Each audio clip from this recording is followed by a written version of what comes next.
All right, we're back for a third episode today. Back again. And this time we covered Ministry of the Future by Kim Stanley Robinson. It is a near science fiction, basically a speculative fiction. For context, Kim Stanley Robinson is a hard sci-fi writer. If you don't know what that means, it's a sci-fi writer who tries to take real-world science and project it. He is most famously known for his Mars trilogy, which is a trilogy of books that came out in the 1990s. I'm actually a huge fan of his, and I've read the majority of his books at this point. So, it's always kind of interesting reading one of his books. That's actually one of his more recent ones. In a lot of ways, this is kind of a culmination of all his work. Because, he wrote a book about terraforming Mars from a very science-based perspective. And, this guy is very, very much someone who knows the science. He also, I saw an interview with him. He lived in Switzerland with his wife, who is, I can't remember what kind of scientist his wife is, but he's like the stay-at-home dad writer, and she's like the big scientist. And I forget what his background is. He has a science background too, but he's just mostly working on books. But so to cover a quick, brief summary of this book, it's a little hard to do a brief summary. This book is an experimental piece of fiction. And it's experimental in that, yes, we have two character points of view. One is Mary Murphy, and Mary Murphy is the head of a UN sort of founded organization called the Ministry for the Future that basically is trying to advocate for the rights of humans in the future. In other words, future generations. And so what they're trying to address here is climate change. This is a book about climate resistance. It's about environmental justice. And so we begin the book with Mary. We begin with Frank. What was Frank's last name? Do you remember? Frank May. Frank May. Yeah. Frank May and Mary Murphy. So Frank is an American. And the book opens very brutally. Very brutally. With a terrible heat wave in India. And now this book was published in 2020, I think January of 2020. It was. Just before the pandemic. Right before. Just before. So obviously he's writing it before the pandemic, so it doesn't get into that. This is maybe like the last big book of the before times. Yes, it is. It's one of and actually it was like featured on all kinds of stuff on the shelves right as the pandemic was hitting. It made a huge splash, especially it's got a lot of controversy about it, and we'll talk about the controversy in a second. But the book opens with Frank May. He is a UN, he was a UN, some sort of aid worker. Yeah, he was an aid worker. I don't think they got specific about it. He was an aid worker, something to do, he was an American. In Rajpur, I want to say? Yeah, in Rajpur, and really kind of like outside Rajpur, because he's in a small little village in India, and this heat wave hits. And they talk frequently about wet bulb temperature. Which I didn't know about. Yeah, the wet bulb temperature is a combination of heat and humidity. And I forget exactly how it's measured. I just looked this up. So it's measured by, it's the heat, it's the ambient heat that the thermometer is recording when you place it in water. Okay. So if it's in room temperature water or like a wet towel is usually what they use. And so it's measuring basically as cool as you can make yourself in that environment. Right. So the wet bulb temperature, I believe, for humans that will kill you is 35 and above. Yeah, it seemed like that. It was 35 to 36. 35 to 36. Yeah. And I think it was 36 in the beginning, this opening event. Yeah, so and then it gets hotter after that. It gets hotter, and they don't give you an exact temperature, but it kind of doesn't matter because as Frank's there in India, the power goes out, so air conditioning goes out all over, and he gets a generator, and he's trying to keep people cool, and he's even like bringing everybody possible into the place until someone comes in and steals the generator at gunpoint, and calls him a Ferengi, which is this is your fault, the Ferengi, which is the term for like colonialist. Yeah, white folk in India. He's helping everybody. He's not just helping just white people or anything like that. It's nothing. He's just trying. He's the only white person there. He's the only person the other aid workers left to go get doctors. Help. Yeah. They left to go. The other aid workers leave to go get help, and he stays, and he's the only one who survives. Yeah. And he survives by getting. He and himself and everyone in the village go into this lake, and they fill the lake up completely with people. And he talks about how the lake is only slightly cooler than the air outside, and the sun is baking them, and they're sitting there, and they all die in kind of like this terrible human stew of literal death and misery. Ugh. And he's the only one who survives. And then like it like zooms out from him, like closing his eyes in the water and just keeping his face above the water, trying his best to keep cool while all the dead bodies are around him. And then they zoom forward to another point of view. One of the people who come to rescue or come to clean up the village after in this horrible aftermath. And he's the only one who survives, and they say he looks like a baked turkey or something like that. Yeah. His eyes are swollen shut with burns because his face has been stunned. Or something like that. Something like that. He almost looks like mummified. Yeah. But he survives, and of course he's very traumatized. And afterwards he kind of becomes a radical. Yeah. Because of this terrible experience. I was wondering after thinking about this, do you think he was radicalized? Because one of the things that he feels a lot of guilt about is that he had some water that he was so it was extra water that he was keeping in a thermos style thing to keep it cold. Right. But then before they go to the lake, he just downs all the water. He does down all the water. I think it haunts him for a long time. But I almost wonder if that little moment of weakness and greed on his part, or self-preservation, however you want to look at it. I don't know if he ever forgave him. No, I don't think he does all the way to the end. But so this is how the story launches, and we spent a lot of time going over it because it is probably the most visceral moment of the book. It's nothing. One of the most visceral moments of any book I've read. Yeah, it is so hard to get through. Yeah. But then after that, so then you have Mary Murphy who comes in, and she's the head of the Ministry for the Future. She's very much a bureaucrat.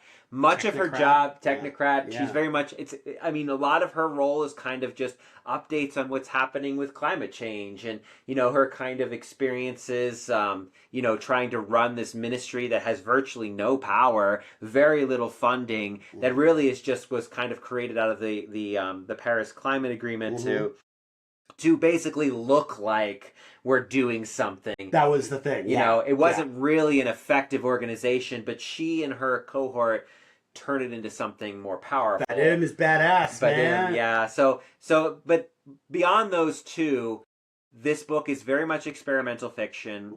You get essays from around the world from different perspectives of people experiencing different elements of climate change or working on the climate change problem. You get kind of philosophical debates. You have these two people who pop up every once in a while, and they're like, "And what do you think of this issue?" And then they discuss it back and forth. What do you think those people were? I think they're just kind of status quo discussion. Okay, I think that's what they occasionally they read to me like a news anchor interviewing somebody. Almost. Kind of one of those cutaways in The Dark Knight Returns where it's a talking head. Yeah. Just talking to an expert about Batman's activities. Right. And they're both full of shit. Yeah. But sometimes I was was that Blackwing people what do you call it when you debriefing people or something like that? I don't know. Yeah. So it doesn't really ever give you a sense, but there's also riddles in some cases. Yeah. There's all kinds of stuff, a lot of dialectic discussions. There is points of view from refugee camps. Yeah. There's all kinds of stuff, and I think that's really one of the things that makes this book work so effectively. It's not focused on a couple of people who are earnestly trying to do their best. You get tragedies in this book. You get riots. You get point perspectives of people who are refugees or suddenly find themselves caught up in these terrible riots, these climate riots, all kinds of stuff. You get, crackdowns. You have one point where, so the Ministry of the Future forms a black wing. So Mary Badim is comes up and Mary, so in an important point, Frank kidnaps Mary. The characters intersect. He kidnaps her to her apartment. Right? He kidnaps her and he waves a gun in her face and is like, "You're not doing enough. The Ministry of the Future is a joke. You know, I lived through the heat wave. You don't even understand. This is going to happen again." And he's just like freaking out, and Mary is like not sure what to do. But she spends like the whole night talking to him. Yeah. And finally, like, someone had like called the police for suspicious activity. So Badem had like people following her. Yeah. And so the official story was that there were people who like saw her get kidnapped and were worried about her, but it was just it was his agents. Yeah, it was him. And they got there as quickly as possible, but it was still like a couple hours. Yeah, it was like a couple of hours, and the connection is Frank really does convince her that really they're not doing enough, because she knew it in her heart. She knew this is a farce. This is a joke. Technocratic bullshit is not going to save the future. It's not going to save the future. So she confronts Badem after and is like, "I think we need a black wing." And Badem's like, "Well, we might already have a black wing." I already did that. And so the Black Wing is a militant organization that's doing all kinds of things. Yeah. One thing they do, I mean, they never confirm anything that they do, but it's pretty clear in some cases. They kidnap a whole bunch of rich people at this retreat. The Davos conference. Davos one was so good. Yeah, they kidnap them, and then they basically shut the entire town down. They lock them in. They remove they remove their clean water and they basically put them in the rich people in like a temporary refugee camp, and then force them to watch hours and hours and hours of video about all the things that their actions have done. The best part is they make them watch video of their children being fuck-ups and dipshits. That's the thing that gets to them the most, and I love that. Yeah. Being spoiled, entitled brats, driving Bugattis and shit like that around. It was just like... And then interviewing them, how they feel about their parents. And all of them universally like hated their parents. Hate these rich executives. So you get these kind of Blackwing things. A couple of important Blackwing events that, Mary doesn't know, because she wants Badem to tell him, but Badem is like, I'm not going to tell you. I'm not going to tell you all the things we're doing, because I don't want that to weigh on your conscience. He's Nepalese, and he's kind of led so she's Irish. Yeah, she's Irish. And he's Nepalese, so they both come from context where they grew up during, like, civil resistance and terrorist actions. Yeah. So the Blackwing, some of the things that I thought the Blackwing did were the sinking of the slaveholding fishing boats. They sunk slaveholding. They did infiltration and assassinations. They captured Davos, and they did Crash Day. Yeah. He says, so Crash Day was this really big event about halfway through the book, and Crash Day follows with the Cow Day, right? So first you have Crash Day, where they basically, with clouds of drones, take down, was it 60 jets? 60, and then another 40 a couple days later. Right. So it was like a month later. Or something, Yeah, so it was like they take down 60 jets, most of which were private, wealthy jets, but there were some commercial ones in there. Well, they were mostly business class types. Yeah. So obviously they took out civilians too, and that is kind of an important thing to think about. That's part of the controversy, and some of the controversy surrounding the book is that, he kind of appears to be championing these kind of militant actions, but what it functionally does is it makes everybody afraid to fly, and it kills the airline industry pretty much permanently. And it gets replaced by airships, by dirigibles. Yeah. And these that's incredible the only thing speedboats. The speedboats. The speedboats are super cool. Yeah, but the only thing I've ever wanted since I was a child and watched Batman the Animated Series was to fly around in a freaking dirigible. Yeah, me too. And Final Fantasy was my reason. Oh, yeah, absolutely. But yeah, I've always wanted, I always had this dream of living on an airship. Captain Art. Yeah, exactly. Yeah. Captain Art, who's a character at the end of the book who does wildlife tours on airships around the world. Yeah. It ends up being Mary's boyfriend at the end of the book. That's right. After she retires. So you have these Blackwing elements. But you just have so much. You have this concerted effort to try to stop the polar caps from going in, and they have to try a whole bunch of experiments. And it takes place over the course of several decades. They're trying these experiments to stop ice melt because they realize how detrimental the ice melt will be. Mm-hmm. They do finally find a method for pumping out the water from under the ice. They figure it out within the first 5 years too, which is really impressive. Like, we don't know that until the end of the book. Right. But yeah, they accidentally figured it out in the first 5 years. The whole tension of the Ministry of the Future is like they have to come up with like dozens of different actions to take to stop all of the different things that are causing global like climate change. So, and one of those things is the like big sheets of ice sliding into the sea, and so someone comes up with an idea to drill down into the ice caps and suck out the water that's forming like a layer of lubrication, and that's causing them to go very fast, like 10 times faster than they normally would, right, or 20 even, and then spray that water back up on top of the glaciers so it refreezes. So it's basically like rebuilding them and also slowing them down at the same time. Right. And it does take a little while for them to figure out how to do that effectively, but then when they do it, it works super fucking good. Yeah. And I'm like, we should be doing that, right? Yeah, I know. There's a lot of things, and I don't think either of us are the kinds of scientists that. I'm a scientist of chocolate. I don't know how to fix glaciers. And I'm a social scientist. It sounded good. It sounded good, and I think that is one of the key things about this book. He is not saying that here's the, in fact, he talks about monocausal taxophilia. This is the love of single causes, or the love of single solutions. It was everything. Right. So he discards this kind of idea that there's going to be any one solution, that there's going to be any one kind of group that's going to be able to fix this. Right. He does constantly lambast. I mean, he's American, but he constantly lambasts the Americans for being like the slowest on the uptake for anything. Yeah.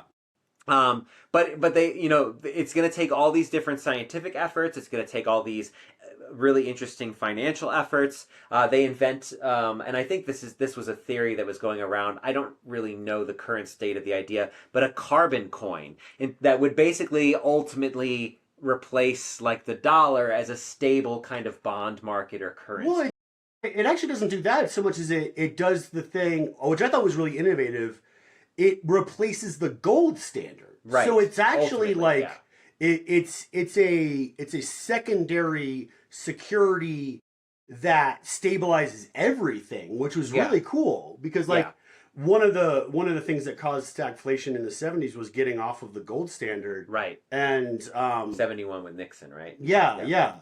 And that everything's been super volatile since then. Like markets have just been more volatile since we got off of like a worldwide standard, and everybody's been trying to peg to the dollar, but we don't regulate our financial industry. So like that was, the core is the bond market, right? And I actually was reading up on this more recently, just trying to understand that why Trump essentially blinked with the tariffs and why he backed down. And it's because the bond market, because the only reason the dollar is solid is because of the American bond market, and the 10-year futures and stuff. Okay. So instead of the gold standard, the bond market is actually more stable than gold. Right. So that's why, so everyone had been investing in American money, and then Nixon was just like, guess what, guys? We're just switching out of the gold standard and we're going to the bond market.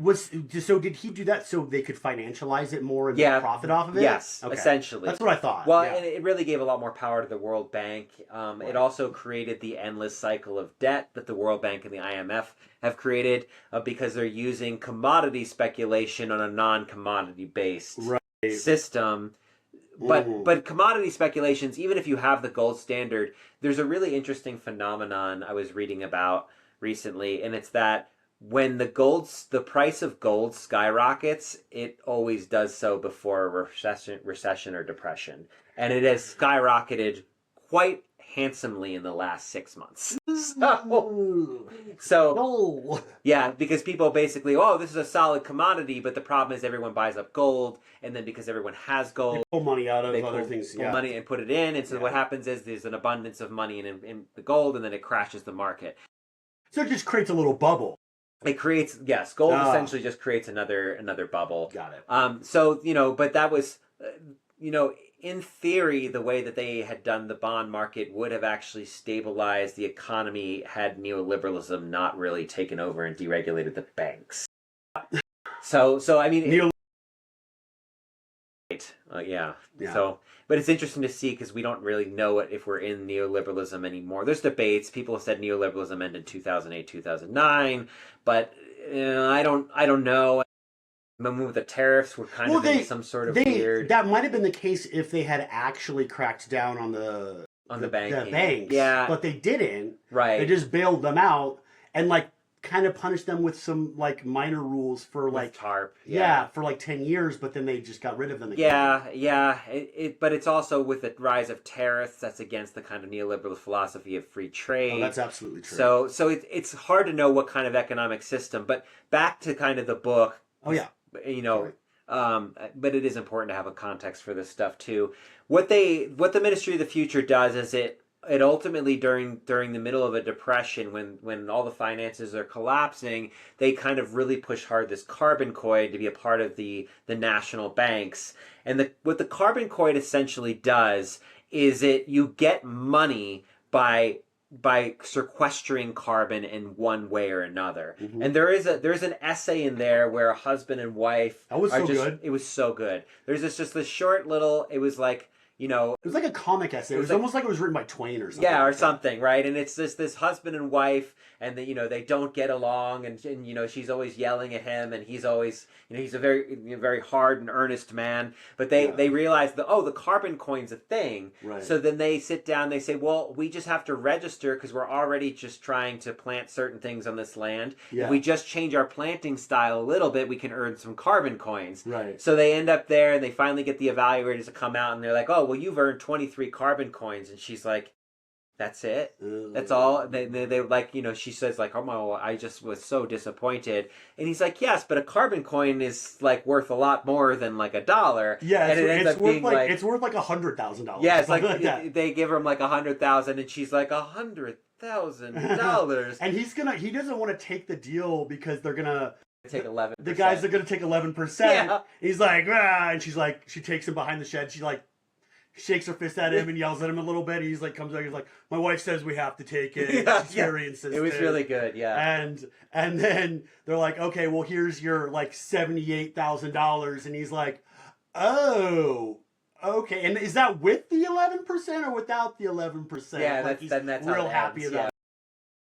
And then, but the whole idea, so individuals could profit on it, but it was a way of taking oil countries and saying, instead, because we know your commodity is running out, you have trillions of dollars, was $100 trillion is the estimate of oil they still had. Mm-hmm. But if you sequester the carbon, if you stop pumping oil, we'll pay you to do that. Absolutely. So it was almost like using capitalism against itself. Absolutely. And there was shift the focus. There was a small condition in there where they had to do carbon sequestering actions in perpetuity. Mm-hmm. And it didn't really matter how big or small, they just had to show that they were still making an effort to capture carbon besides just leaving it in the ground. Mm-hmm. There would be a big initial payout, but if you wanted to keep getting paid for it, you had to keep doing small stuff. So one thing they mentioned at the beginning when they're talking about trying to put carbon in the ground is you guys can use all of your technology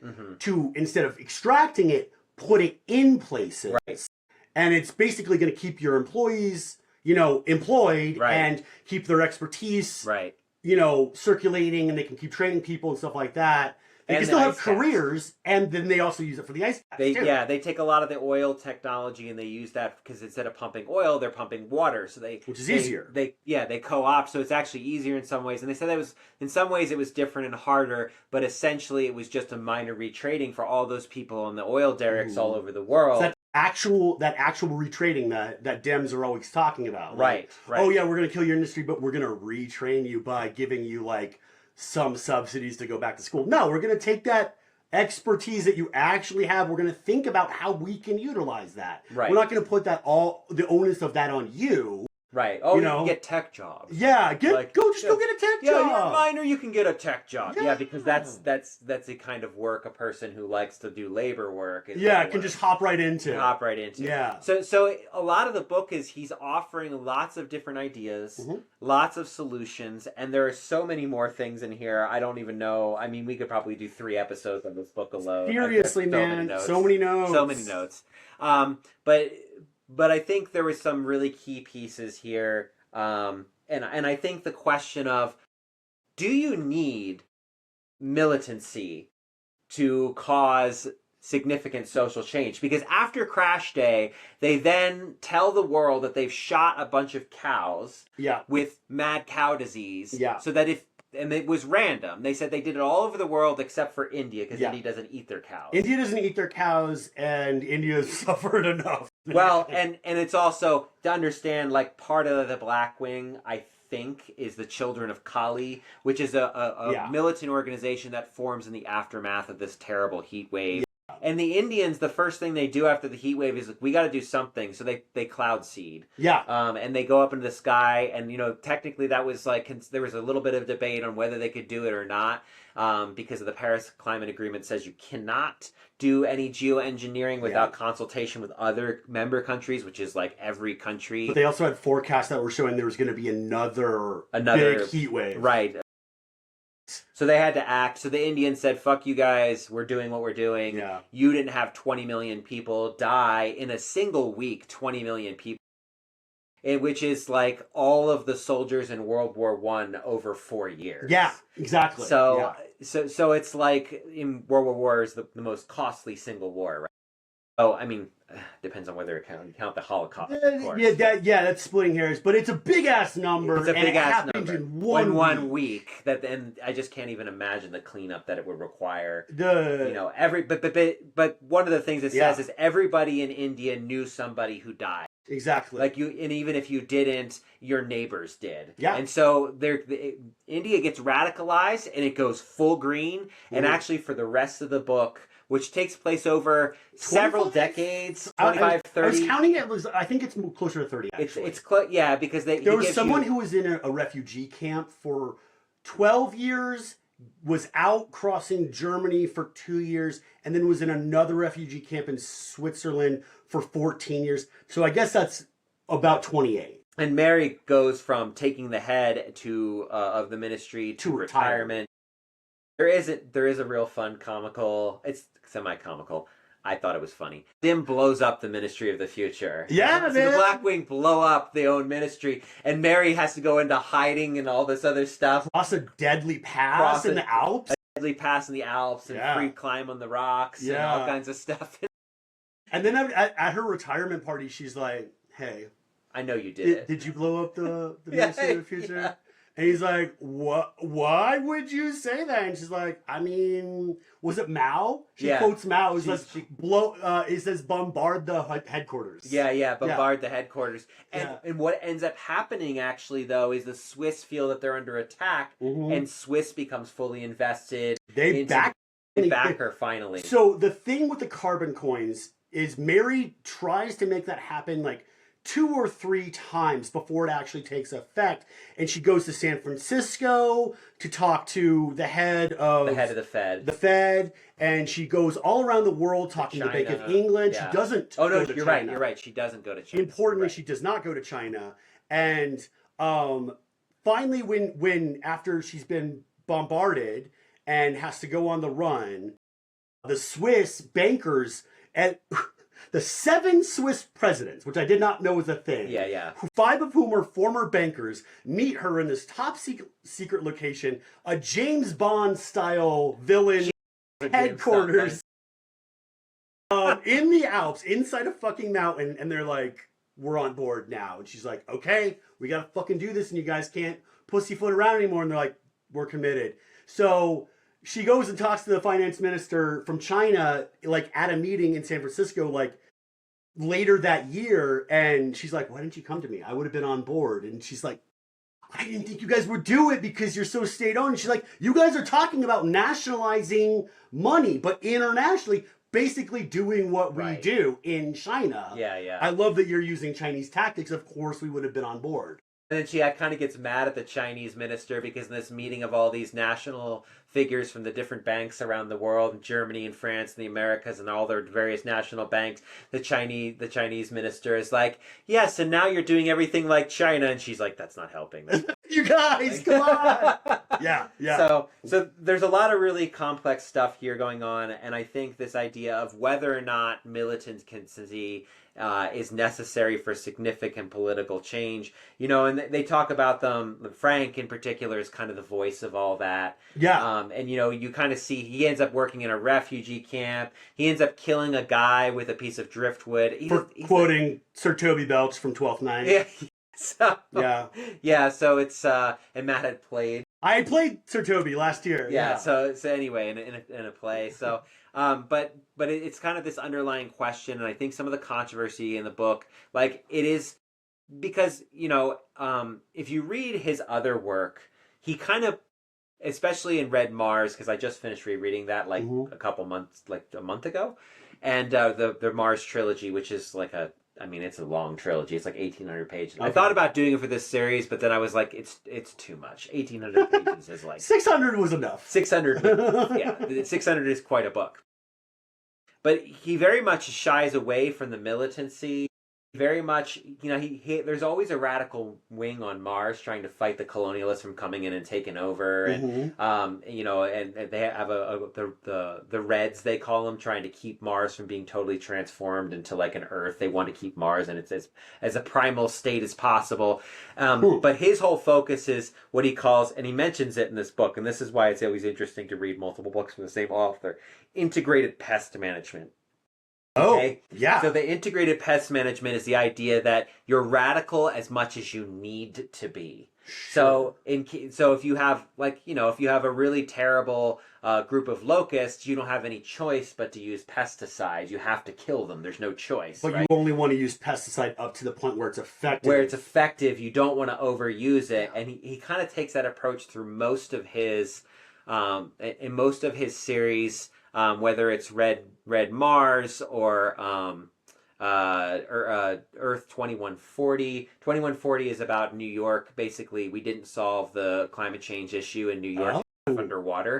And so New York lives in these kind of above water cities and stuff. So the half the city is like a huge portion of the city is under the water, and the rest is they have canals like in Venice. Yeah. So they get around through rowboats, and they've reintegrated society through that way. And then there's a big resistance movement towards the end to making the climate better again. So it's before Ministry of the Future. I think it's like the second or third book he wrote before this one. Yeah, it's advertised in the back of this one. Yeah. Right. And then he wrote Aurora, which is about a generation ship, and there's resistance and rebellion and conflict on that. It's interesting that you say that you feel like he's more militant in this one, because like Badim goes and has that conversation with the children of Kali, like after things are moving in the right direction. It's time to put it away now. Yeah, you don't need to be violent anymore. He's like, you have no idea how much I've done. And he doesn't actually tell you it's Badim, but it's like very heavily implied. I think it's not explicit. Maybe I just implied or inferred that it was. Yeah. But he's like, you have no idea what I did. We only answered a Kali. He's like, I am Kali. I am Kali. Yeah.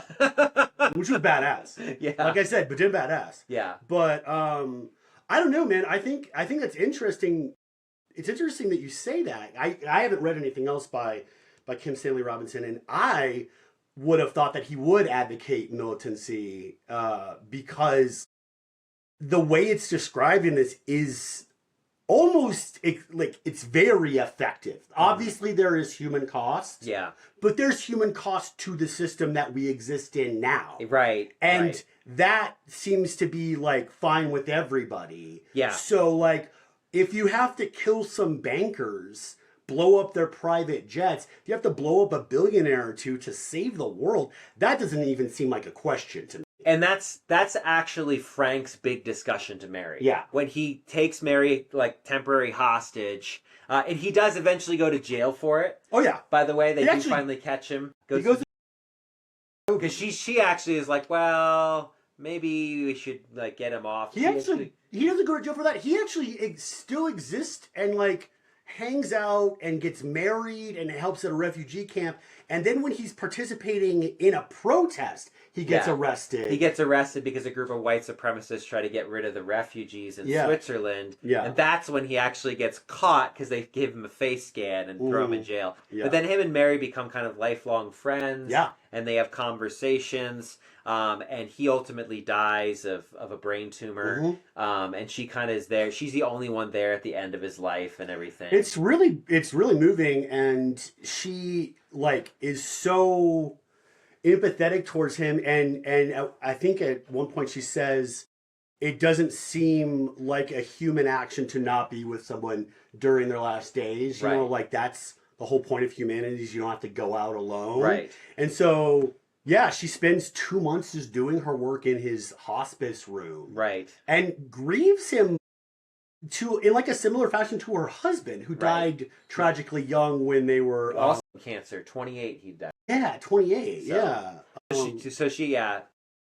It's a fascinating relationship. But that's kind of what Frank says. He's like, if we really want to preserve the things for the future, then some people are going to have to die. Yeah. And I think that is what the big controversy surrounding this book came out, is because you have this kind of liberal on brand, like, well, we can do everything democratically. And yes, you can do a lot of things democratically and diplomatically. But if you have people who are hell-bent on making profit and literally, I mean, you have Newmont Mining here in Colorado.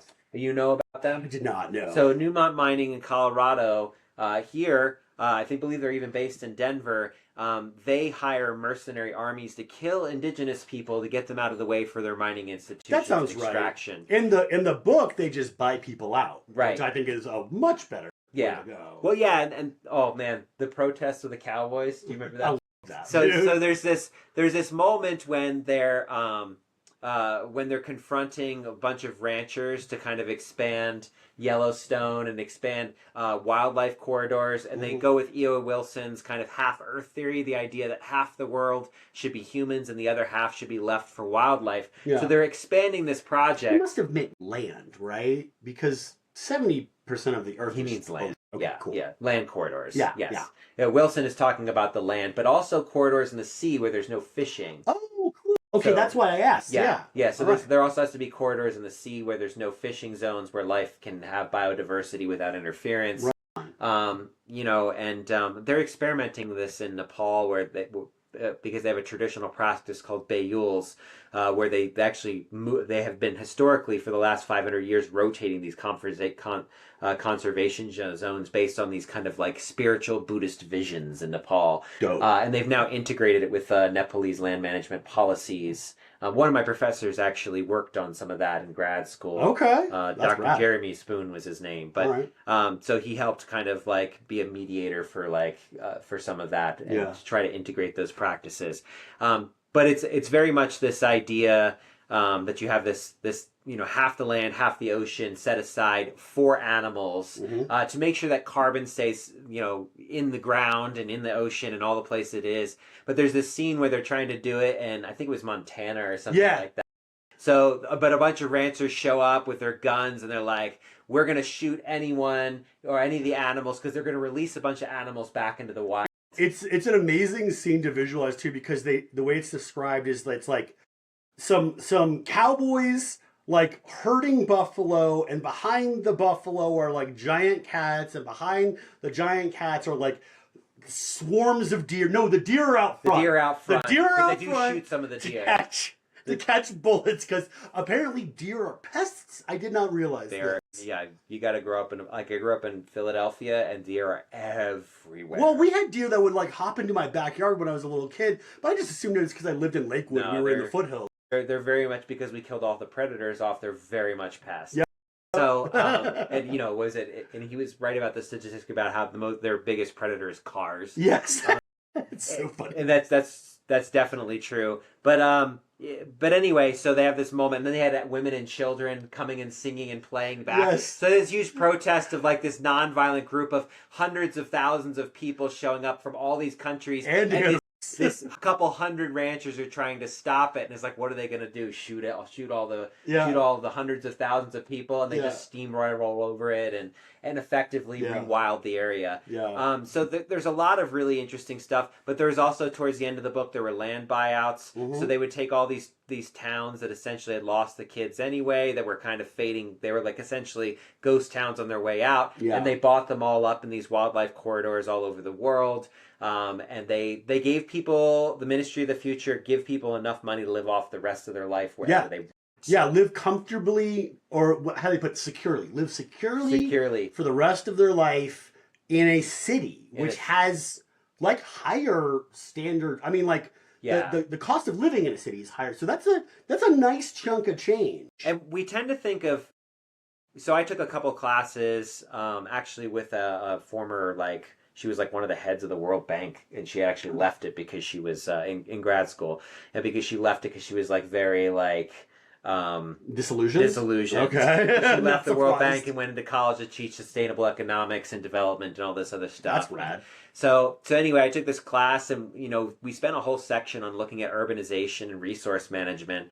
And of course, what we found very quickly is, and anyone can read up about this, is that suburbs are the worst, in terms of resource management, but rural areas are not great either. That is what Cities are actually the most effective at resource management for the largest number of population. Absolutely. Because you have all kinds of systems in place that you have all kinds of conversation systems. You can distribute to things and people in mass. It's essentially like, the Costco run of energy management. Right? Absolutely. I was just going to say, it's bulk resources. Yeah.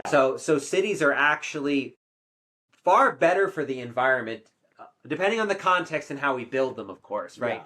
And he doesn't talk about this, but in 2140, like, they have rooftop gardens everywhere, and they have, like, the whole buildings are built into a green infrastructure. By the end of this book, everything is solar paneled. Like, the boats are, like, made entirely of this polyurethane solar panel material. The boats are so cool. Mary crossing the Atlantic in 8 days on a hydrofoil powered by wind, just through sails, and small motors like that are powered by the photovoltaic cells on the ship, in the sails. Like, it sounded so fucking rad. I was like, it was really cool. I want to do that so bad. And of course, she was like, and I was working the entire time. Like, I was never disconnected. There was no interruptions in my life. They collect more power than they need, so they can just like charge devices off of it and stuff like that. It's totally fine. Yeah. I thought one of the fun things about this technology too is that the airships will also collect more energy than they need, so they can just microwave it Nikola Tesla style, down to receptors on the ground that so as the airships are actually charging batteries just by being in the sky. And it's like in 2140 he goes into a lot into that technology. I believe that because it's 150 years in the future, 130 years in the future when he wrote it. It was, they had like reality stars that are like they go in airships or whatever. Oh, sure, yeah. Yeah, the one is like a cute girl or whatever. We're never going to get rid of reality stars at this point. Right. Yeah, that's half of our economy is based on them. But yeah, so there's a lot of really, I think this is just really ultimately a book of ideas. And that's kind of the key point. What can we try? Yeah. Let's see, there's so many others. Well, I thought like a lot of the ideas are really good. I think some of his ideas might have been shifted slightly. Blockchain. Yeah, do you want to talk about your thoughts on blockchain? Yeah. So blockchain, one of the things that they do to raise money in this scenario is they get rid of tax havens. That's part of the conversation that Mary has with the Swiss presidents in the mountain. Right. Is that we can't, no more Swiss bank accounts. You can't be tax havens anymore. We got to crack down on that. It's just extractive, and we're cracking down on everything that's extractive right now. And so the way they do that is by putting all banking on the blockchain. But I think that if Ken Stanley Robinson had watched Dan Olson's video on cryptocurrency and blockchain called Line Goes Up, which is a great watch, by the way. Highly recommend it. He would have realized that the blockchain is probably not the best. Since the blockchain is immutable and banking is all about transactions, you can have, if you have one dispute in a blockchain, it creates a fissure in said blockchain. It's almost like a worm duplicating itself. You get two ledgers. You go from one to suddenly two ledgers. And yeah, exactly. And you can break a blockchain super easily by just spamming it. Because it's open source. Anybody can see it. Anybody can go through it and find little like points of weakness in it. So I don't think that would have been a good idea. Also, blockchains all exist on servers, and servers are powered by electricity and cooled by water, both of which are rare resources. Right. I think that's also the fundamental weakness of AI is a technology that is hugely integrated in almost all the machines by the end of Ministry of the Future. And that might be something that we can solve by just actually creating real AI instead of large language models. Yeah. But as far General as AI. Yeah, a technology that is servile to us, but also independent enough to pilot one of these boats. Or I don't think most of the passenger boats are powered by or piloted by AI, but a lot of the containers, the big container ships are. And I just don't know if that is a thing he would have posited as a solution in the future if you were going to know about open AI and DeepSeek and stuff like that. In 2025. It's so interesting to read this book because I read this book right after it came out originally. I'm not surprised. In like 2021 because I was a huge fan of him, and so I read it like a couple of months or a year after it came out, and I was just like, man, all these ideas, and all this stuff. But then he published it just before the pandemic, and the pandemic has significantly changed the world in a number of different complex ways. And then, the one thing I think he's a little weak on here is that he doesn't, because it was already definitely happening. I mean, Brexit was already going on. The rise of fascism was on the increase, really beginning after the banking crisis in 2008, 2009. Yeah. That's when, because you get a spike in, the Tea Party, you get the spike in inequality. The Tea Party is the first kind of bastion of fascist thinking in the United States. Yeah. And because along with it comes like the birther movement. The first modern. Yeah. Let's be real about that. The first 21st century iteration in the United States. Yeah. Understand also, too, that there's been a rise of fascism around the world at different periods, really since the collapse of the Soviet Union. Yeah, and there was a Nazi rally in Madison Square Garden in 1938. Right. I mean, so it's not a new thing, but a resurgence of fascism around the world. Absolutely. And, I don't know. I don't know if he was just kind of optimistic about people power. He seems very optimistic about China, and I just don't foresee how China, because China essentially the people take over and really install democracy. He seems optimistic about the people in China, and especially the dispossessed, like, what was it, 400 million workers in China who didn't have their papers, the Hanshu. Yeah, he seemed really optimistic about them being being able to collectively put pressure on the party in China, which is, it's optimistic in a way that I like, but I don't know if I would consider it to be super realistic. Hong Kong weathering the 2047 deadline is another thing that towards the end he predicts turning out mostly well, which I also... 2 states within one was the argument. They're still a part of China, but they have 2 states, 1 government, or 2 governments. No, 1 government, 2 systems. 1 government, 2 systems. Yeah. I think his most astute observation in that moment was that Hong Kong never wants to get... the party never wants to crack down too hard on Hong Kong because they also still want to incentivize Taiwan to come back. Right. And that's... I think that's right. But But also, he's not. I mean, I would say, in all of his books, China is very pro-China in lots of stuff. That's in terms interesting. Of, in lots of, like, in Mars, China essentially takes back over the Earth. Yeah. By the end of the second book in the Mars trilogy, where China becomes the most powerful superpower. And I think he's partly banking on the fact that, historically speaking, China actually really has been the most powerful force in all of history. We really discount how powerful all their various empires have been. He talks about the century of their embarrassment. And which is the 20th century. That, I think, is right. That's interesting, because when I was in college in the aughts, a lot of, like, kind of liberal thinkers, liberal political scientists had this weird fixation on what China was doing right, because China was growing so like powerful in its markets. Mm-hmm. They were being so savvy and dominant that there were a lot of people out there who were like China hawks, you know, like in the intelligentsia. Well, you know, we still have lots of China hawks too. Yeah, but it was like it was like trendy back then. Mm-hmm. So you had people on like NPR, the what was the money show? Planet Money. Planet Money. Yeah, Planet Money guys fucking loved them. The Freakonomics guys loved China. And it was like it was so weird, because I was just like, you guys, they're a human rights disaster. Like, I went to China in 2010. I loved it. It's a beautiful country with a vibrant history and a kind of, you know, totalitarian government.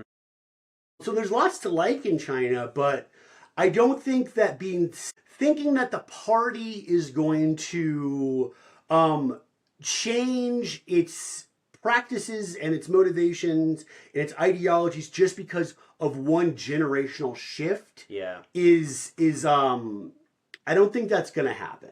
But the situation he describes does like, if you're gonna make the party come to heel a little bit, like 20 million people like descending on Beijing and 2 million people in Tiananmen Square might do the trick. Because what are you gonna? You can't slaughter that many people. No, absolutely not. It would. I mean, your regime would lose all legitimacy. Absolutely. State violence can only take you so far. Yeah, it would be like the equivalent of that moment in Falcon and Winter Soldier, where John Walker just like brings the shield down on that guy's head, you know, and just like you know, that's it. That's it. He's done. His legitimacy is over. Yeah. So there's a lot of really interesting points too, you know, about fascism. I mean, also like the rise of Xi Jinping is went very differently. He's expanded his power greatly in the last, because he was probably writing this book in 2018, 2019.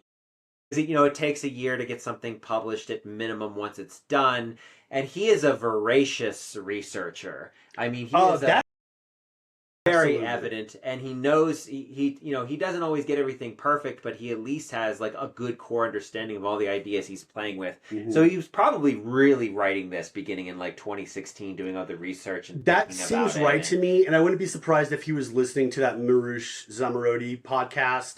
God, what was it called? It was one that she did. She broke off from WNYC and started a podcast, Zigzag, with her old producer, and they were talking about Ethereum and the blockchain and stuff like that. And people were hyped on it. It was like a new thing at that point. Yeah. But their understanding of it was so shallow because it hadn't really existed long enough for people to see the critiques and exactly. Yeah, because he definitely puts a lot of faith in blockchain, and I think what he's saying is so important. We have to remove hidden money. Absolutely. We have to. He's right about that. He's definitely right about that. Yeah. The only way we fix a lot of the shit that we're facing is to remove like tax havens and remove Swiss bank accounts and remove the Cayman Islands and slush funds. Yeah. We have to make the assets of the capitalist class as well. We have to get rid of super PACs. Yeah, super PACs. You can't just have all this like loose money like with no actual ownership. I mean, Musk knocking around. How much? I mean, how much did he spend in the last election? That $250 million. That cannot be allowed. Yeah, it's ridiculous. You cannot have a singular individual that able to influence election systems and expect for us to survive. And he very much does nail the idea of what the wealthy's kind of zeitgeist is at the moment, and that is kind of the smash and grab. Ragnarok capitalism is what he calls it, right? The end of the world is coming. So we're just going to smash and grab, and we're going to live in our little fortress bunkers, and we'll survive. But everyone else, just fuck them all. Yeah. This kind of this kind of thinking is very much a part of. I mean, they very much think that Fallout is a real thing, and then not. I mean, even in Fallout, things go very wrong for the people who live in the vaults. Absolutely, so. Don't be in a vault in Fallout, man. That's like the #1 lesson of the first game. That's what they experiment on. And turn you into super mutants or other kinds of terrible things, or make everyone crazy and they murder each other. That's basically like signing up for like some study that Umbrella Corp is doing. Right? Don't do it. Yeah. Next thing you know, you're a zombie, right? Yeah. But it's so your nemesis. But you're seeing that actually with all of these dystopian literature, they take the ideas. Like I was just reading. Have you read the Culture series, Ian Banks? So Ian Banks is a British sci-fi author, very much a socialist, very much a utopian, like Stanley Robinson. The idea that that it's going to be hard, but the future can be really good. I mean, very much Star Trek too, right? Yeah. So, but you have all of these people like Musk and Bezos. They're all fans of Star Trek. They're apparently huge fans of the Culture series, which, like, if you've read the Culture series and then you actually listen to Musk's points of view, you're like, how can you even? The thing is, they don't have media literacy. No, they don't. This is the thing about them. They also love Snow Crash, but Snow Crash is also dystopian. Right. But they've been trying to make Snow Crash happen basically since it was published because it seemed super cool to be able to have an AI, like artificial reality world that they could live in. You know? Yeah, but the lesson of Snow Crash is don't let people hack your mind. Exactly. And take control. But now they want to do that too. Right. You know? Right.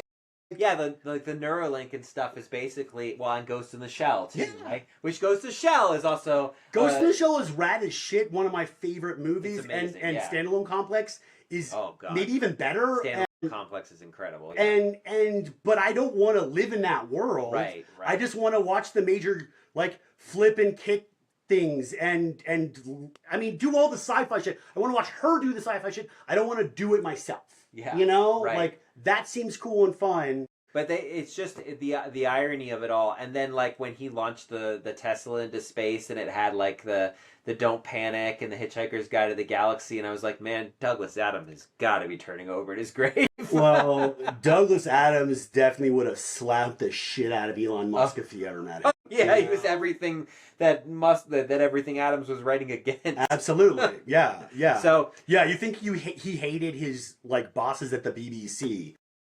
Yeah, man, nothing on Musk.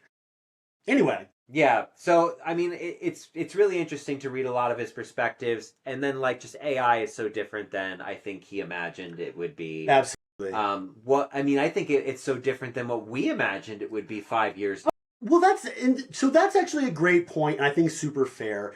I don't think that any of us really understood the cost of running these tech bro Silicon Valley projects on the environment. Mm-hmm. That I don't know how much good reporting there was about server farms and costs not till the early 2020s. Yeah, back in 2017. Crypto uses so much power and so much water. Crypto is horrid for the environment. And what we've seen with crypto since Trump coin popped up is really it's just another way of embezzling money. Absolutely. That's all it is. Absolutely. There's the idea, I mean, it's the crypto had the same kind of ethos that the internet originally did. Yeah. The internet has arrived. Everyone has freedom of their opinion. Yeah. They have freedom of information. And information is finally democratic. Yeah. And it was the same exact. And that lasted for about 10 years. Yeah, it did. And then by the mid 2000s, people were like, "Whoa, shit! The internet is a lot more." Well, once Silicon Valley entrepreneurs got involved, they locked everything down. They Dan Olson actually talks about this as well in that video I mentioned, where it's all about complexity. So when the internet happened, basically anybody could get online and with like one like programming for dummies book could make their own website. They're just like, okay, cool. This is my website. GeoCities. Yeah, GeoCities. This is my website for GeoCities. how much I like Buffy the Vampire Slayer. I'm not saying I did this. I'm just saying that it was a thing that people could have done back then. You know? And then like as the internet became more capable, as data was more transmissible, as like startups happened and like wire was laid so that we could transmit bigger and bigger packets of information, people were like, well, now I can make my own website look nicer, but to do that I need to like lay another layer of code on top of that, and then on top of that And then one you need SEO to and then- market and then people were like, actually this is too hard. Casual enthusiasts were like, I don't want to do this. This seems super hard. So you get websites and companies that will build your website for you. Mm-hmm. And then you get apps. As soon as you get like Mac, and especially once you get iPhones, the smartphones apps is really take over, and yeah. all of a sudden it's not a way to transmit information, and it's not about being a casual enthusiast about some topic. It's about like bringing your new startup company to market and going public, making as much money as possible, as fast as possible, and then getting out. Yeah. And that's what Musk has been doing his whole adult life, essentially. Is like PayPal. Is like taking over people's startups, exploiting them for cash, and bailing, and leaving a shitty product and work culture behind. Like, so yeah, I think that we all thought that AI, and especially crypto, and blockchain. The thing about Manoush Zomorodi on Zigzag is she thinks blockchain is the thing that you were just talking about. It's like the new internet, but that's open for everybody. But like the one thing about it in the course of like 30 episodes of that show is I never understood actually what blockchain was after listening to that, because nobody really understood it. And it's like potential, but also it's like huge downsides. Yeah. You know? And I mean, Dan Olson lays them out in like 2.5 hours, and you're like, oh, that's what that is. And it's just like everything else. It's like it promises to be egalitarian, but it's almost like at its core a tool for oligarchs to buy voting shares in companies and take over and create slush funds.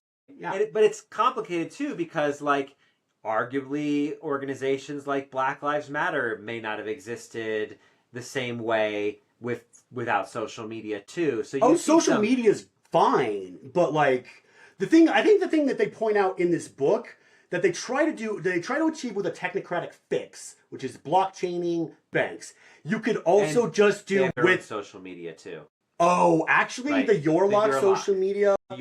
That's not owned by any billionaires at all. That's great. I love that idea. That was a really interesting idea. Yeah. It was everyone. The Yourlock thing was really interesting because they create a system and they don't talk about exactly how they do it. It's some quantum encryption or something like that with quantum computing. Yeah. I think he's expecting quantum computing to move more into the world faster than it has. Well, I think it got supplanted by AI. Yeah, it did kind of get supplanted by AI, but they somehow they have this quantum encryption that allows you to have all your own data, and Yourlock actually becomes a kind of credit union, and it's a kind of way that they can do centralized banking, and that kind of leads me into this idea. Like he talks about when the collapse comes, I just have a plan B down, right? Yeah. And he talks about that. He's like, when the collapse comes of whatever political or economic structure comes, because it will. One thing that we haven't mentioned is that there is a super depression in this book. Super depression. That's kind of a crux point for all of the ministry's projects succeeding because it destabilizes existing power structures so thoroughly. And so because they had the carbon coin in place before that happens, because they have a plan B, and one of the essays, the standalone essays, is always have a plan B. Yeah. Like because otherwise what you get is French Revolution turns to Napoleon. If you don't have a plan B, the patriarchal and fascist power structures that were in place will take over. And that's kind of what happened first after 2008, 2009, we see this rise of this resurgence of fascism, and then again after COVID. So you have these two fundamentally economic and political power shattering moments potentially, and what happens is those in power just reassert their dominance in various ways. Yeah, we're like slightly different actors who were waiting for an opportunity, waiting for a power vacuum. So if you have a plan B, if you organize communities in a strong way, as basically the Ministry of the Future is basically doing all the way up until the Super Depression, they're creating these new forms of organization. They create the carbon coin, they remove these tax havens, and then the Super Depression hits, and they actually start offering, like, to billionaires $50 million buyouts, because they're like, your assets are frozen, you can't hide anymore. You can take $50 million and live the rest of your life super rich anyway, wherever you want in the world, or you can slowly have your wealth whittled away and become worthless. And so basically they have this plan B in place. And I think that's so important when we think about all the things that we're moving into and all the things we're dealing with. If we have community-based power in various plan Bs, because there's not just one plan B in this book. No, basically everything they're doing is a plan B for situations. And worker co-ops is another thing I'm endlessly fascinated because of Stanley Robinson. Dude, the description of the Mondragon? The Mondragon model. Mondragon. Mondragon. Of course, it's Basque. I should have known, But the Mondragon model, which I highly encourage anyone to look up, is a series of worker-owned companies. I mean, it's socialism at its raw form. Which is awesome because it was created by a Catholic priest. A Catholic priest, like this cool priest walking around. And it's been very effective for a century. Yeah. And it's not the only model. There are a number of different models around the world that use these worker co-ops. Essentially, they elect their management, because after reading this book, after reading, it was Red Mars talks about the Mondragon model. He gets into it in all the books. He likes it. He loves it. I get it, man. Literally the reason I think it's cool that it was started by Catholic priests is like, we associate Catholicism in this country with hyper-conservatism. But like, if you look at Catholicism from another perspective, it can also be almost to its core socialistic. You know? It's just about whether it's, become... Well, Catholic Charities, for all the terrible things the Catholic Church does and has done, Catholic Charities is still, and now is officially, the most powerful aid organization in the world. After it was, the USAID was first, but now we've gutted that. Which is another thing that talks about in the book, the expansion of USAID, the expansion of soft power. He actually talks about the leveraging of soft power by the Americans and actually how the Americans hold their hegemony. And the whole time I was rereading this, the second time I was thinking to myself, we have basically just took a giant shit on our soft power. Well, absolutely. In the last 6 months. Because people always talk about, like, before we fix things overseas, we should fix stuff here at home. But I think Peter Simshari from the If Books Could Kill podcast is like, you guys, that's diplomacy. That's not us just giving away free money. That's basically buying loyalty from people in power in other countries. The reason that Thailand is so heavily invested in only producing chips for us is because we spent decades developing them and aiding them through various soft power methods. And the same thing was true of like aid in Africa and China. People loved America around the world in part because we spent money to allow them to produce their theater plays and talk about their social issues. We of course, like, helped with AIDS in Africa and making sure all these children during the crisis. Not during the crisis. Okay. Not till after. Of course. But USAID is far from perfect. Sure. I have a friend who's an anthropologist who briefly worked for USAID and talked very much about how, there was this, what was it, a fungus or it was a parasite or something that had kind of infected this one area. I think it was in the Democratic Republic of Congo. And he's like, it would cost us like $3 million to solve this whole thing. And the USAID was like, it's not in the interest of the United States. What the fuck? So it's $3 million! Right. So it's not like... So we shouldn't say the USAID was a perfect organization. It was definitely a political arm of the United States. But removing that kind of soft power actually has it's going to radically change the world stage. In fact, it's much more likely to make China actually a lot more powerful, because Absolutely. now everyone's like, well, China is more stable, a more stable trading partner than the United States. At least they're consistent, even if they're assholes in some cases. Yeah. Like China's soft power movement and their aid organizations, for all the terrible things they do to like the Uyghurs and various other groups, like China is spending a lot of money on things around the world. And been dumping money into Africa since I was in college. Tons of money into Africa and also to India. It's a very different political landscape than I think he was predicting, because the book starts in 2025, so it's really funny talking about it in 2025. Yeah. But, it's near future sci-fi, so he was always going to get things wrong. Of course. That is like the danger, and I think it's really interesting because it kind of very, very, very few speculative fiction deals with near future. I've never read a book like this before. Most speculative fiction jumps at least 100 years into the future or 60 years into the future, after some radical technological change. Actually, I guess all the speculative fiction that we've read for this podcast has been near future. That's true. Huh. That is true. Yeah, 1984 was 40 years in the future, right? Yeah.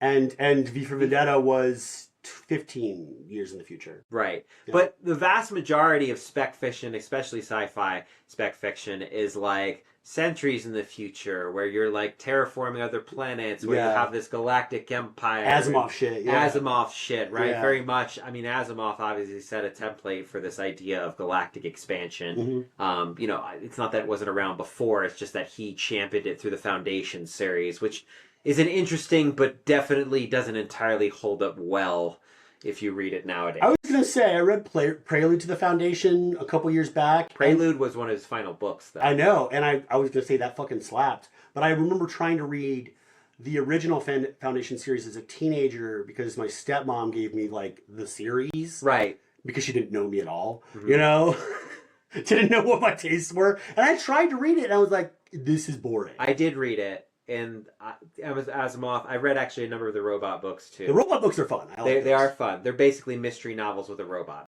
Which is dope. Yeah. That's kind of thing I like. AI logic, like how do you what kind of things would robots do if you programmed in a certain way? And I mean, the whole 3 laws thing was a cautionary tale, which is always ironic that they're like, let's put 3 laws into the robots. It's like Asimov wrote about why those don't work. So again, media literacy. Media literacy, man. So Taylor Lorenz is always talking about people need better media literacy. Yeah, I think she's right. It's that's what happens when you and it's going to be even worse since people do all their essays with ChatGPT now. Now talk about media literacy. But I think getting kind of back to the book, he is doing things like he's giving us ideas. Mm-hmm. This is just a giant volume of ideas in literary form to make it more digestible so that people have conversations about it rather than just like, I'm going to pen this nonfiction book because it's notoriously a problem with nonfiction that very few people read nonfiction.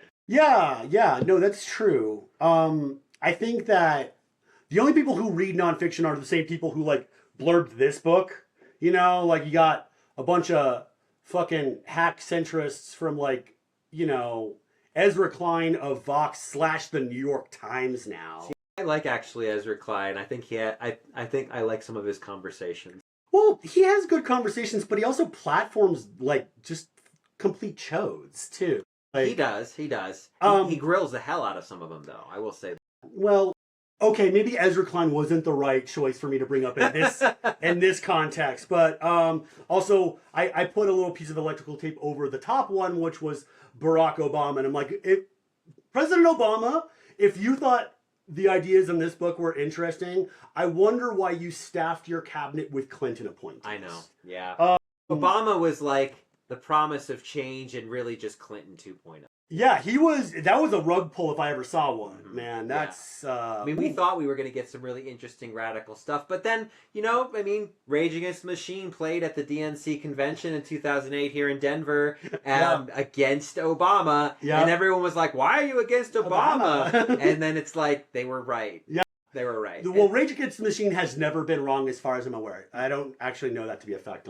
Don't Don't hold me to that. Yeah. I just love their music, Yeah, and their message. But yeah, no, you're right. Like they were right, man. I mean, he very much. It's not that he was a terrible president, but he was a status quo president. Well, and the status quo is terrible. That's so. I think he was a terrible president in the sense that he basically continued all of the things that the Bush presidency had put in place and before that. Dropped more drone bombs than any president in history. Absolutely, you know, and we're still doing extraordinary rendition today. That was one of the things he campaigned against. So it was like, I mean, literally protested against his love of the Trans-Pacific Pipeline, yeah. The Trans-Pacific Partnership. Sure. He did, I will say, you know, being a part of like the whole Standing Rock thing, that's how I got this tattoo here. But being a part of the whole Standing Rock movement and being media support for them, like, he did finally be like, step in and say, we're stopping the pipeline. So he actually said, no, we're stopping the pipeline. We do need to have the courts. There is something messed up because the oil companies bribed. Yeah. They bribed their way through, so they didn't have to actually do any consultation with indigenous people. They illegally did it. The courts ruled in our favor, and then ruled in the favor and said, yeah, they're right. You can't go ahead with this pipeline. And then Trump gets into office, and one of his first executive orders was to go ahead. And of course, a week later, the fucking pipeline ruptured on sacred Lakota territory, which is exactly what everyone was saying was going to happen. Exactly. But so Obama, you know, of course, yeah, I mean, and then his whole the bailout of the banks, rather than bailout and not citizens. pressuring Ginsburg to retire at a reasonable point. Yeah. Like he should have. Anyway, there's a lot of things. Like basically, he, along with the whole Democratic Party, have handed the courts to the fascist wing of our government, and there's nothing that we can do about that. I mean, in fairness, he did really try to get his appointee in the Supreme Court through, and that was Merrick Garland. Merrick Garland is one of history's greatest criminals, as far as I'm concerned, because he should have prosecuted Trump. Because he didn't get to be a Supreme Court justice. Right. Biden gave him the Attorney Generalship. Right. And he spent a year and a half dicking around. I know. About that. 6 months you can understand, but a year and a half. Yeah. Also, Obama appointed Cass Sunstein to be like a throttle on like projects in the government, so basically nothing was achieved. Yeah. Like in a technocratic way. As a technocratic president, he put the one guy in there that was going to hamstring every freaking project he was going to bring to him. Every government, like pre-approved, Senate-approved, government-funded project. And Cass Sunstein was just like, nah, that's fine. Yeah, and I think also I just think that our government is no longer capable of doing anything but status quo. Yeah. And that's at best. Absolutely. That's at best. Absolutely. Now we're seeing the worst iteration of that, or one of the worst possible. There's a number of terrible ways things could go. Yeah. But I really don't think that, you know, again, he was fully understanding what the political life was going to be. He was predicting certain things. Yeah. He's predicting the neoliberal economic order to not really change that much. Absolutely. But just in fairness to him, really it's only changed a lot in the last year. Really in the last year and a half, we've seen a change in the kind of the neoliberal order with this re-rise of nationalism again, because neoliberalism takes power away from nationalism to some degree, not entirely. But I think that was also ultimately going to, ultimately people were going to go back into nationalism, I think. Yeah. It was really interesting, having taught on neoliberalism versus nationalism for the last 11 years and constantly realizing that what I taught like the next year was then wrong because then I had to reteach it a little bit different each time. Well, because the situation was changing so much in the ground. It wasn't wrong in the moment. It wasn't wrong in the moment, but it's like you're reading these texts about how like, okay, neoliberalism has done some really interesting things for foreign aid. Okay, but actually it looks like those things didn't really do anything interesting for foreign aid. It just reasserted corporate power. It actually was a form of neocolonialism. We swapped out Nestle with Coca-Cola. That's right. Africa, yeah. So it's really interesting reading a book like this, near future sci-fi. And I think the key thing here that I took away from the book is it's community power. That's really what changes everything in the book. Oh, my contempt for almost everybody that blurbed this book on the cover. I do think it is a good book. I think it is full of good ideas.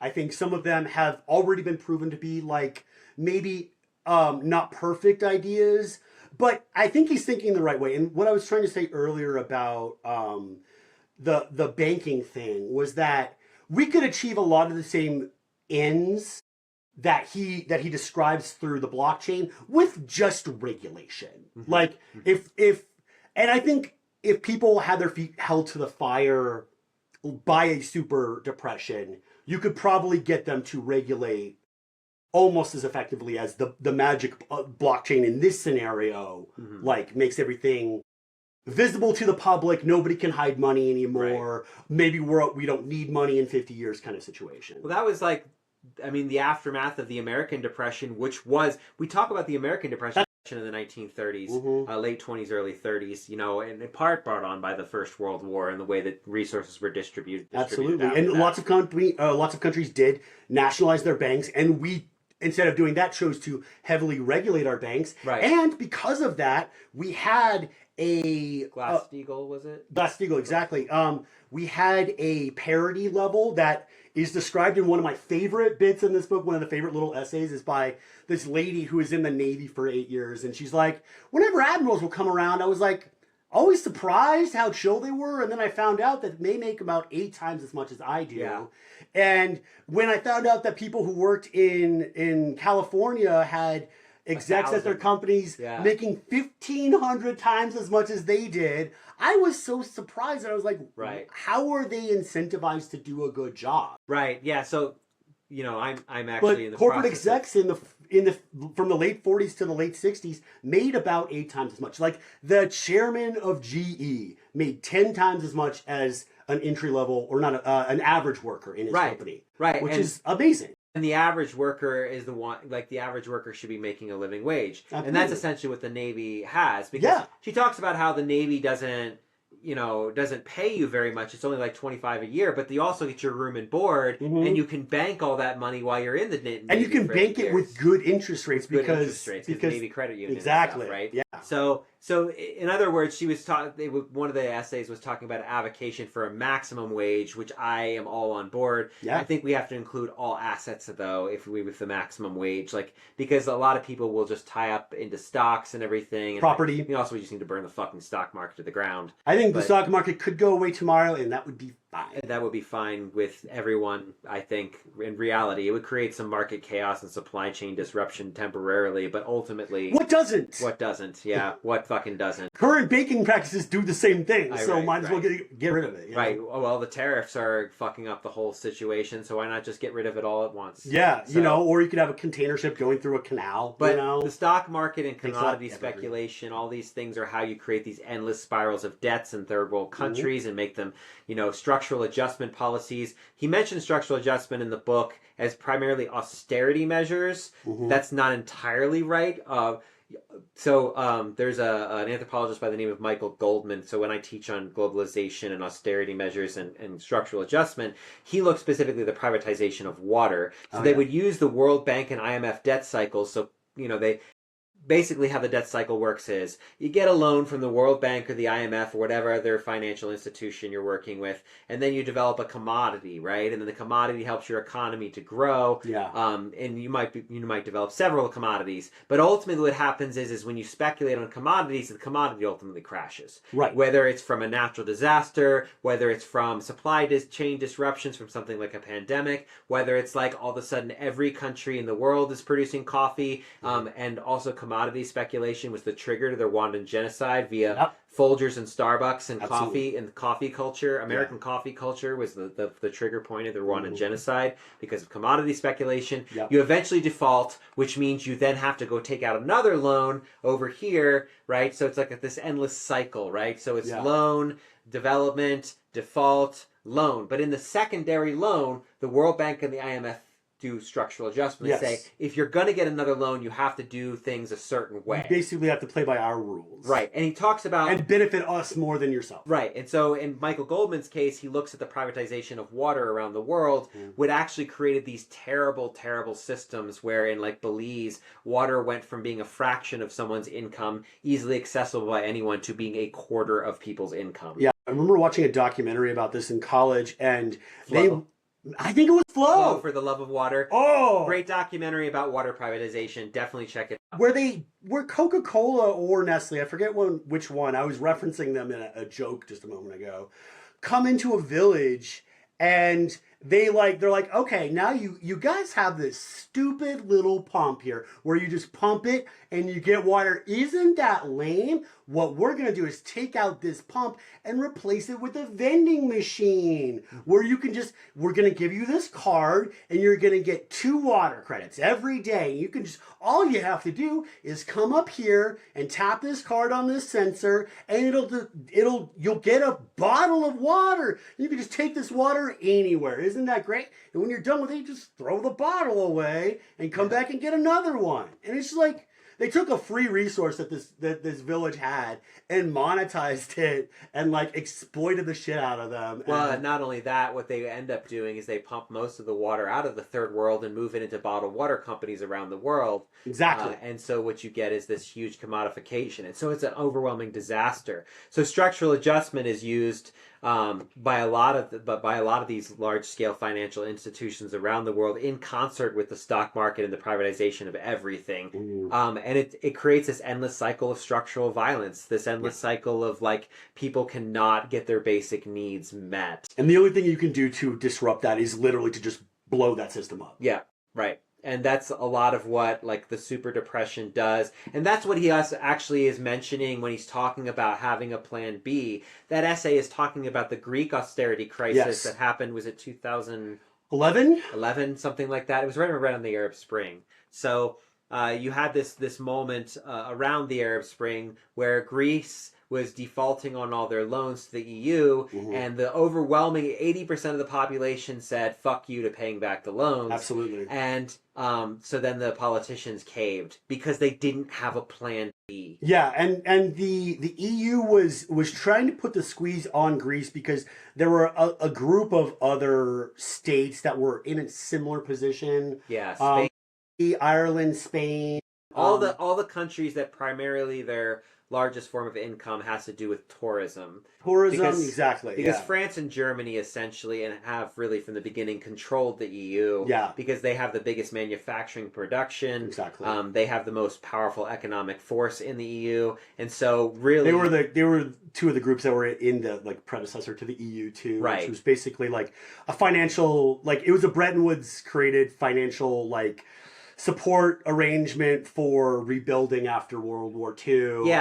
Alongside the World Bank, and then also is kind of has it has a little bit of an adjacent relationship with the development of NATO because you wanted a strong centralized European government to be more efficient responding to threats like Russia. Anyway, they were trying to put a little bit of a squeeze on Greece because they wanted to set an example for their other nations that could be defaulting. And so it was a little bit onerous, or I should say it was a lot onerous. And the Greek people were like, fuck this. But since they didn't have a plan B, they had, the population was like 20, or it was like 80%, like, let's just tell them to fuck off. We'll get out. All debts are onerous and we're not paying them back. Exactly. And even with an overwhelming majority of people, they just didn't have a plan. So they had to accept the austerity, and did these terrible cuts that ruined all these people in Greece's life, and now Greece is basically a ghost town of a country. Yeah, and it's it's really unfortunate. But I think that's the kind of the point, and so just kind of wrapping up here because we're at an hour and 20 minutes. Yeah, my wife gave me the a second ago. Yeah, so I think this book is really important because we're facing one of the greatest existential threats in human history. We have, through our collective action over the last several centuries, majority, Western countries, and that's an important point in here, is that the West really kind of wrecked up a lot of the world. If it wasn't for Mary, the world would have been almost entirely saved by China and India. Yeah. Exactly. India becomes like a leading techno state by the end of this, which is dope. Yeah, they become a superpower because of all their like let's after the heat wave they just dive all in on addressing climate change and stuff because for them pull out it's every not step. it's not a theory anymore. It's going to kill us. Yeah. So So they have this wake up moment, but in a whole world of nihilism about climate change, this book says something very clearly. Look, not every experiment in this book is going to work. Mm-hmm. But here's the thing, they're experimenting. They're trying to make a difference. And we are unbelievably resourceful when our feet are to the fire. Yeah, absolutely. And they are to the fire now. Yeah. And you are seeing all these kind of bastions of movements of change popping up all over the world. Mm-hmm. It is not hard to find communities that are trying new forms of agriculture and carbon sequestering. Yeah. You're trying... Colorado has the largest network of worker co-ops in the country. I didn't know that, but I'm not surprised to know that either. I actually looked into starting one a couple years back, but you have all these kinds of models and new ideas spreading. Yeah. If we can keep kind of working on community power, if we can stop focusing on the individual bullshit that was like, a scientist came up with a carbon footprint, but then it was Exxon was like, yeah, let's make it about individuals so that that it feels like individuals are the fault and we can keep polluting, right? Absolutely. And we can find ways to take all those powerful structures and disrupt, destroy, or co-opt them, as in with like the carbon coin. Yeah. We can do this. Absolutely. We absolutely can make a better future. And the book does not end up in a place where everything is solved. No. They say it's going to take centuries more of action, maybe forever. But they have, at the end of the book, the carbon in the atmosphere has dropped by, was it 50 parts per million or something? 25. 25. But it was dropping fast. Yeah, and it hits its high point at like the 2030s, Mm-hmm. where things are getting really dangerous, and then it starts to go down during the end of the book, and more people have access to resources. Quality of life is better on the planet for everybody. It's not perfect.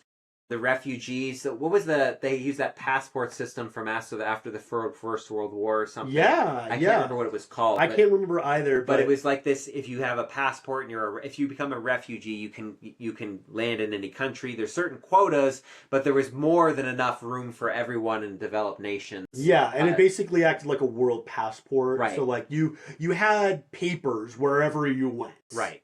So the point is like we made all this stuff. Yeah. And Kim Stanley Robinson very successfully shows us that for all the terrible things we've done, we can do some incredible things. Absolutely, and it just starts with blowing up billionaires' private jets. That's right. That's what this book advocates for, and I approve of that. I approve of that. There are no good billionaires. There are no ethical billionaires. That's true. We're gonna do take a totally different approach next time. Less into the spec fiction and look at just a novel from the 1920s, was it? So Nella Larson's Passing is going to be our next book. Yeah. We'll pin down the date here for you shortly and launch the announcement on the channel. But we're going to do that one. Yeah. And then after that, we're going to do Grapes of Wrath. So, oh, man. Yeah. That's a big boy. That's a big boy. But not boy. as big as this, so that'll be fun. Yeah. So, all right. Well, thanks for coming and or viewing or because very few people are here live. Remember always, if you ask questions, you can ask them in advance in the chat. Or you can come in real time and ask us questions. We'd love to answer your questions and love to try to tackle with ideas and treat it kind of like a book club. Yep. But until we get that, we're gonna just yak at you, and because this is a lot of fun for us. So absolutely. So we'll see you next time. Bye, guys. Right. Yeah, we have a friend who's in town, and she's supposed to be here 2 minutes.